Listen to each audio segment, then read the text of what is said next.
This is the story of the $100 million Bugatti, which disappeared in the 1940s without a trace. In the chaos of World War II, the Nazi forces were sweeping across Europe, and that left one of the most extraordinary cars ever to be built, Jean Bugatti's personal Type 57 SC Atlantic, known as the Voiture Noire, or the black car to be hidden away.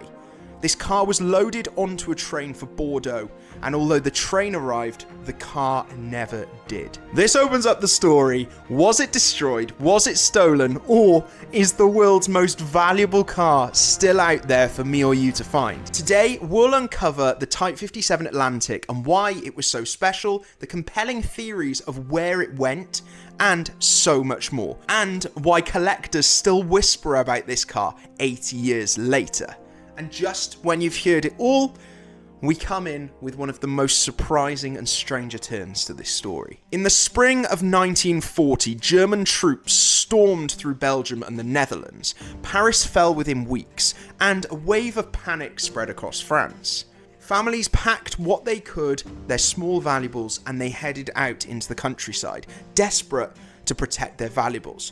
Paintings were hidden, gold was buried, and even automobiles were concealed from the Nazi looters. For the Bugatti family, whose home was in Molsheim and had been seized once before, this set out a very real danger. Jean's Bugatti, his prized Atlantic SC La Voiture Noire, was too important to risk, so he created a plan. He placed the car on the last train to Bordeaux and sent it south to escape the advancing soldiers.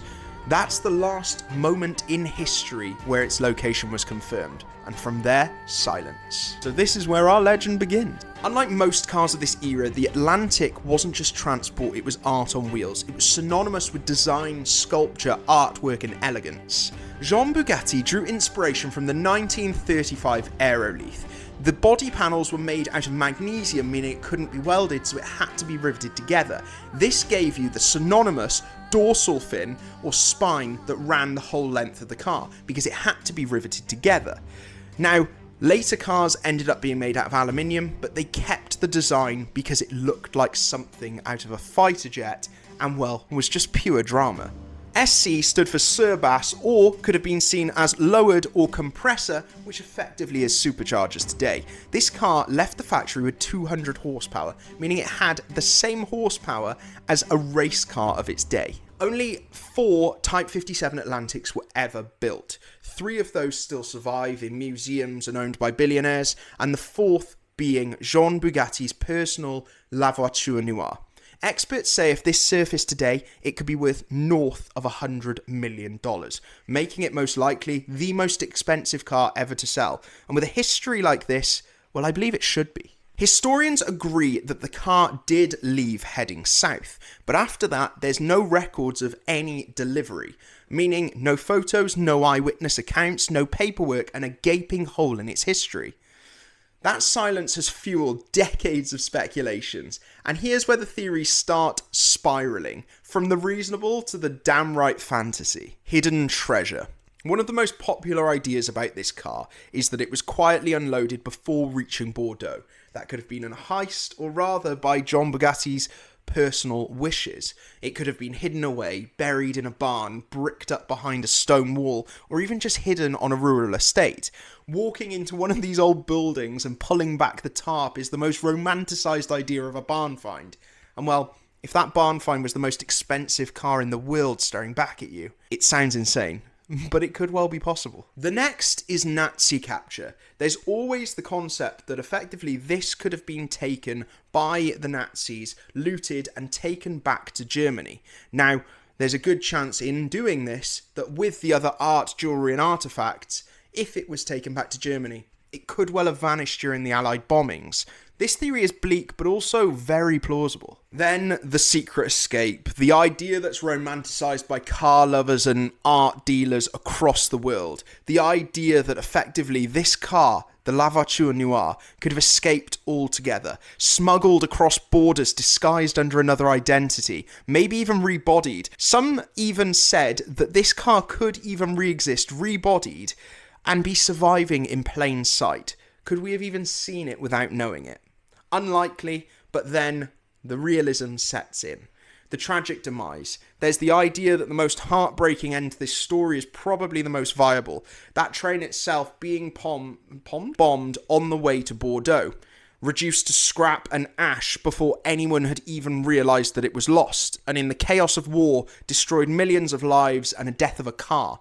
Even one this special would never have been recorded. But here's the weird thing. Every so often, individuals turn around and claim that they've found it. In 2021, photos surfaced online claiming that the Atlantic had been discovered in a French barn, and enthusiasts went wild. Could we finally have found it? Within days, experts dismissed the claims. They found out that numbers didn't match, the body didn't look right, and the details were wrong. They agreed that it was most likely a replica or a misidentified Bugatti. Whispers have also pointed to a US restoration facility having the car, keeping it in plain sight and keeping it under covers. Now, once again, nothing could be proven, but every bold claim seems to always end in the same trail and in the same way, and that's disappointment. And yet hope refuses to die, because what if the next one could very well be true and someone could find the $100 million Bugatti? In 2019, Bugatti did only what they could do. With missing such an icon, they created a new one. On the Chiron platform in 2019, they created the Voiture Noire, a one-off $18.7 million Bugatti, which had a lot of the design that you would have seen in the original. Now, although this is never the original, they were able to create something which keeps the mystery alive, and a phoenix rose from the ashes. But it shows you, if a new one is worth 18.7, what would the original be worth? Realistically, this is just a tribute, and Jean Bugatti's Type 57 Atlantic could still be out there. It's still missing, and that's why the mystery endures. So the question is, where is Jean Bugatti's Type 57 Atlantic, and will you be the one to find it? Was it stolen? Has it been hidden away? Or has it been smuggled across borders? The only way to know is to find it, and 8 decades on, no one knows why. So let's get discovering, and if you know anything about this car, oh God, please let me know. So since making this video, I've got very carried away with this, and I've started looking into the route, wondering if we could replicate it and try and find the car.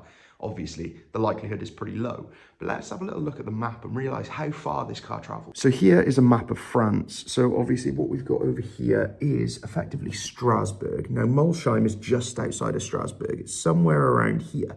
Now, this car would have had to travel all the way across France to Bordeaux.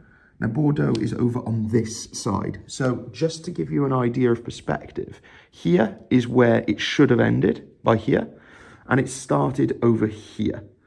It's a long way to travel, but I'm sure the route could be replicated. And if you found this story interesting, check out the video that I created about the watch you never knew existed and why I nearly swapped my Ferrari for it. So that's the video. See you all soon. Bye-bye. By the way, if you'd be really interested in me going to Molsheim or to Bordeaux and trying to find this car, let me know, because I think that would be a funny video. I could just get drunk in France and I could tell you that I found it and then make an AI photo.